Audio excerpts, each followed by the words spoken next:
కేజ్రీవాల్ సిసోడియాకు clean chit. New Delhi. Delhi మద్యం విధానం ఎక్సైజ్ పాలసీ కేసులో ఆమ్ ఆద్మీ పార్టీ ఆప్ జాతీయ కన్వీనర్ మాజీ ముఖ్యమంత్రి అరవింద్ కేజ్రీవాల్, మాజీ ఉప ముఖ్యమంత్రి మనీష్ సిసోడియాతో పాటు నిందితులుగా ఉన్న అందరికీ ఢిల్లీలోని రౌస్ అవెన్యూ కోర్టు శుక్రవారం క్లీన్ చిట్ ఇచ్చింది.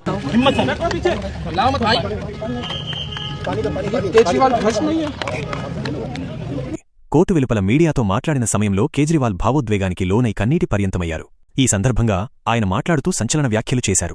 ఈ రోజు కోర్టు ఈ కేసులోని నిందితులందర్నీ విడుదల చేసింది. సత్యమే ఎప్పుడూ జయిస్తుందని మేము మొదట్నుంచి చెబుతున్నాము. భారత న్యాయ వ్యవస్థపై మాకు పూర్తి నమ్మకం ఉంది.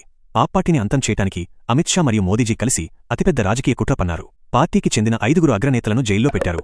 పదవిలో ఉన్న ముఖ్యమంత్రిని ఇంటి నుంచి ఈడ్చుకెళ్లి జైలుకు పంపారు. కేజ్రీవాల్ అవినీతిపరుడు కాదు. నా జీవితంలో నేను సంపాదించుకున్నది కేవలం నిజాయితీ మాత్రమే. కేజ్రీవాల్, మనీష్ సిసోడియా మరియు ఆమ్ ఆద్మీ పార్టీ నిజాయితీ గలవారని ఈ రోజు కోర్టు స్పష్టం చేసింది అని ఆయన పేర్కొన్నారు. ముఖ్య అంశాలు. కోర్టు తీర్పు. మద్యం పాలసీ కేసులో నిందితులందరినీ కోర్టు నిర్దోషులుగా ప్రకటించింది. రాజకీయ కుట్ర. ఇది యాప్ను దెబ్బతీయడానికి కేంద్రం చేసిన కుట్ర అని కేజ్రీవాల్ ఆరోపించారు. భావోద్వేగం.